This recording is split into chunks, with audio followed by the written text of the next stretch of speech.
So, quick little update here about wiring. I've got my first chunk of foam here. Um, the guinea pig, we shall be knowing it before too long here.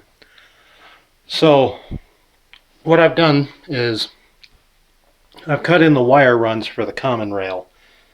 I'm just gapping one side of the tracks. Let me move this great stuff out of the way here. So, and you can see I've already got some feeders in there for the gapped rails. All the gapped rails are red, and all the common rails are white. And I'll figure out which one of those two colors should best be wired to which side of my DCC system. But we're a little while down the road from that. But I've tied in all the commons there. I've got a red jumper in there to supply the common rail for all the switches to get that power to all of the gapped rails up here. And then this here will be a little jumper that goes down through a little hole in the benchwork here.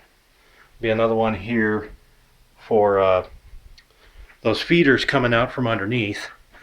And they'll just be little jumpers that tie into the feeder bus running underneath the benchwork here.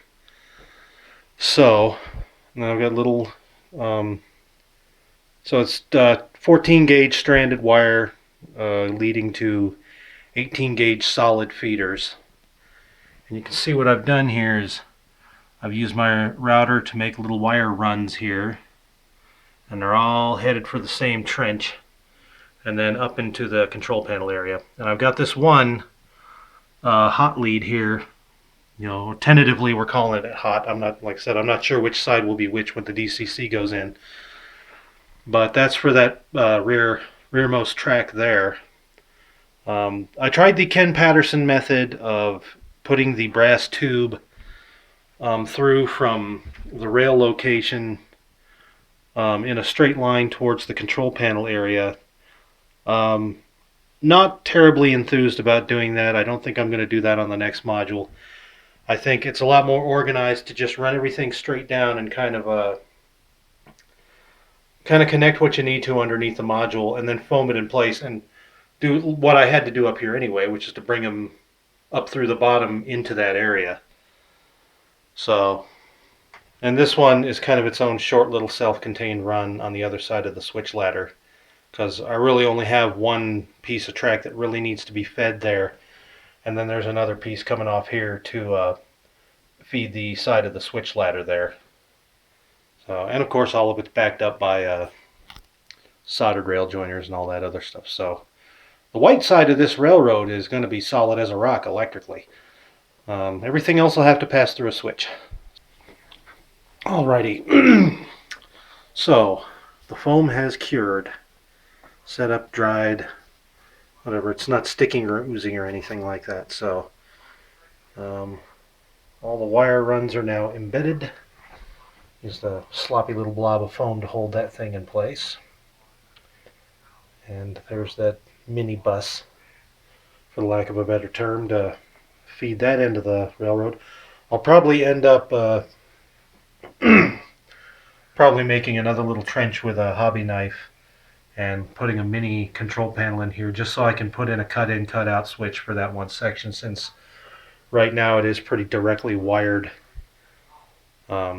I didn't want to run a feeder, all the way. I didn't want to run a 4-foot feeder wire at 18 gauge if you're supposed to be running a 14 gauge track bus.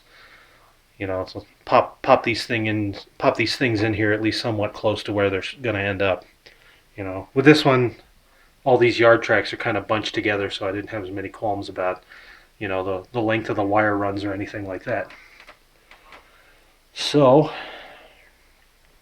and of course, effectively the bus comes in right here, so not that far from the main line, directly on the main line over here. So, yeah, dig my handiwork. So that's where we're at for now. As long as I can make the switch levers work, then we don't have to make any serious or painful changes to this. I've got kind of the incoming red side, common wired to all the relevant terminals. And then I'll break out my tester just to make sure that the up-down position of the switches is where I want it. The backside and mainline switches are center off switches. Let's see, is that? Yeah, that is.